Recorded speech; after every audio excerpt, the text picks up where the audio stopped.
विद्यार्थियों, कैसे हैं आप सभी? बहुत अच्छे से होंगे और आने वाली बोर्ड परीक्षाओं की आप तैयारी कर रहे होंगे। कुछ महत्वपूर्ण टॉपिक को लेकर के, महत्वपूर्ण सवाल को लेकर के, महत्वपूर्ण टॉपिक को लेकर के भी। तो ऐसे एक महत्वपूर्ण टॉपिक लेकर के मैं आपके सामने पुनः इस वीडियो में लेकर के आया हूँ, जो आपके लिए परीक्षा के लिए बहुत ही महत्वपूर्ण साबित हो सकते हैं। और वो है पीएन संधि डायोड में अग्रवर्ती में धारा का प्रवाह। विद्यार्थियों, जैसे जानते हैं कि पीएन संधि डायोड की क्रियाविधि मैंने आपको बताया था कि पीएन संधि डायोड में क्या होता है कि जो प्राचीन भाव जो होता है वो बाह्य वोल्टेज की अनुपस्थिति में उसमें किसी प्रकार की धारा के प्रवाह को रोक देता है, उसमें धारा प्रवाहित नहीं होता। लेकिन जब हम क्या है कि पीएन संधि डायोड में किसी बाह्य स्रोत से बैटरी लगा करके या जोड़ करके हम धारा प्रवाहित करते हैं तो उसमें धारा का प्रवाह होने लगता है। तो पीएन संधि डायोड को हम बैटरी के सापेक्ष दो प्रकार से जोड़ सकते हैं। एक जो मैं आपको बताया अग्रवर्ती में और दूसरा पश्च या उत्क्रम आवृत्ति में। लेकिन हम इस वीडियो में केवल आज यहाँ पर अग्र अवनति के ही बारे में पढ़ेंगे। अब प्रश्न उठता है विद्यार्थियों कि ये अग्रवर्ती में होता क्या है या अग्रवर्ती में डायोड को हम कैसे जोड़ते हैं, ये हमको समझना है। तो थोड़ी सी रिक्वेस्ट है आपसे कि इस वीडियो को आप शुरू से अंत तक देखेंगे, तभी आपको जो हम इस टॉपिक में आपको बताएंगे, समझाएंगे, वो आपको समझ में आएगा। तो आप इस वीडियो को शुरू से अंत तक अवश्य देखिएगा, ताकि हम जो आपके लिए इस वीडियो में टॉपिक लेकर आए हैं आपको पूर्ण से समझ में आ जाए। बस केवल आप ध्यान से इसको देखेंगे, सुनेंगे। तो चलिए शुरुआत करेंगे हम अग्रवर्ती की परिभाषा से। देखिए विद्यार्थियों, यहाँ पर मैंने अलग अलग 3 डायग्राम बनाए हैं, अलग अलग क्रियाविधि पे मैं इसको लाते जाऊंगा। तो सबसे पहले तो हम जानेंगे विद्यार्थियों कि अग्रवर्ती क्या होता है। आपके मोबाइल की स्क्रीन पे परिभाषा आएगा भी। तो देखिए पीएन संधि डायोड की परिभाषा में हम अग्रवर्ती इस प्रकार देते हैं कि जब पीएन संधि डायोड, जैसे यहाँ पे हम देखिए ये है पी और यह है एन, जब पीएन संधि डायोड के पी क्षेत्र, जो पीएन संधि डायोड के पी क्षेत्र का संबंध है बाह्य बैटरी के धन सिरे से और एन क्षेत्र का संबंध बाह्य बैटरी के ऋण से जोड़ दिया जाता है, तो इस प्रकार के संयोजन को हम पीएन संधि डायोड के लिए बैटरी के सापेक्ष अग्र अवनति कहते हैं। या सिंपल ऐसे बोल सकते हैं कि जब पीएन संधि डायोड के पीछे संबंध बैटरी बाह्य बैटरी के धन सिरे से और एन क्षेत्र संबंध बाह्य बैटरी के ऋण से जोड़ देते हैं, तो इस संयोजन को अग्र अवनति कहते हैं। बिल्कुल देखिए, अग्रवर्ती के लिए एक सिंपल से कोड आप ध्यान रखेंगे।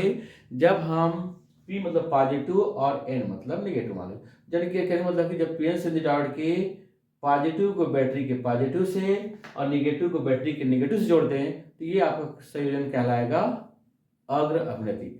अब यहाँ P से मतलब पॉजिटिव मैं इसलिए बोल रहा हूँ क्योंकि P क्षेत्र में बहुत संख्या का आवेश होता है जो कि धनात्मक होता है, और N क्षेत्र में बहुत संख्या से इलेक्ट्रॉन होता है जो कि ऋणात्मक होता है। तो ये इसकी परिभाषा है। इसी चीज को मैंने यहाँ पर संकेत रूप में भी समझाया। देखिए यहाँ पर ये पीएन संधि डायोड के एक संकेत है और ये P और N, एनोड और कैथोड। तो इस P के संबंध में बाह्य बैटरी B के धन से जोड़ दिया और N का संबंध हमने एक मिली एमीटर से होते हुए बैटरी के ऋण से जोड़ दिया। तो ये संयोजन क्या कहलाया? पीएन संधि डायोड के लिए अग्र अवनति। बहुत सिंपल है। अब इस अग्रवर्ती में धारा कैसे प्रवाहित होता है उसको हमको समझना है इस चित्र के माध्यम से। तो थोड़ा ध्यान देंगे चित्र में, क्योंकि थ्योरी है, समझना है, सुनना है। तो देखिए क्या होता है जब हम पीएन संधि डायोड को बैटरी बी के सापेक्ष जब अग्र अवनति में जोड़ते हैं और जब इस बाह्य बैटरी का विभव इसमें उत्पन्न प्राचीन भाव के मान से अधिक होता है, तो पी क्षेत्र का होल इस बैटरी के धन सिरे से प्रतिकर्षित होकर, कुछ सजातीय आवेश होते हैं धन, तो ये होल यानी धन है इसमें, तो पी क्षेत्र का होल बैटरी बी के धन से प्रतिकर्षित होकर संधि की ओर चलने लगते हैं।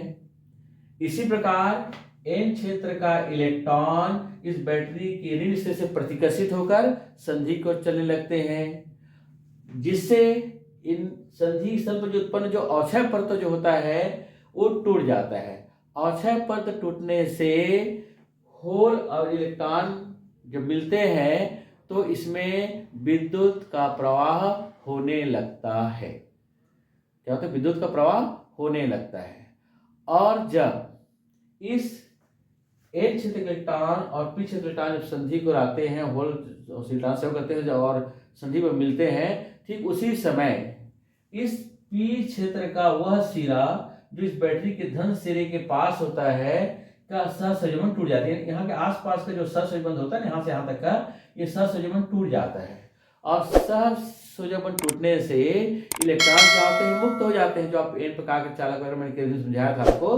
तो जब सहसंयोजन टूटते हैं तो इलेक्ट्रॉन मुक्त हो जाते हैं। और जो इलेक्ट्रॉन जो मुक्त होते हैं, ये मुक्त इलेक्ट्रॉन चूंकि रिडॉक्सिस होता है, तो ये मुक्त इलेक्ट्रॉन बैटरी बी के धन सिरे की ओर क्या होते हैं? आकर्षित होते हैं।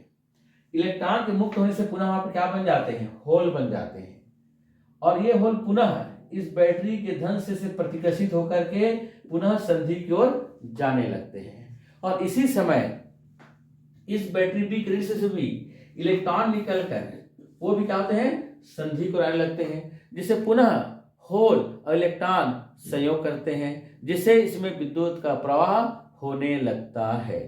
और जब जब इस पीएन संधि डायोड के बीच में ये लगाए गए बैटरी के वोल्टेज को हम बढ़ाते जाते हैं, वैसे वैसे इस धारा का मान बढ़ने लगता है। ठीक है? तो इस स्थिति में इस पीएन संधि डायोड में आरोपित वोल्टेज V और इसमें प्रवाहित धारा I के बीच खींचे गए ग्राफ को पीएन संधि डायोड के लिए अग्र अभिनति में अभिलाक्षणिक वक्र कहते हैं। पीएन संधि डायोड के लिए हम क्या कहेंगे?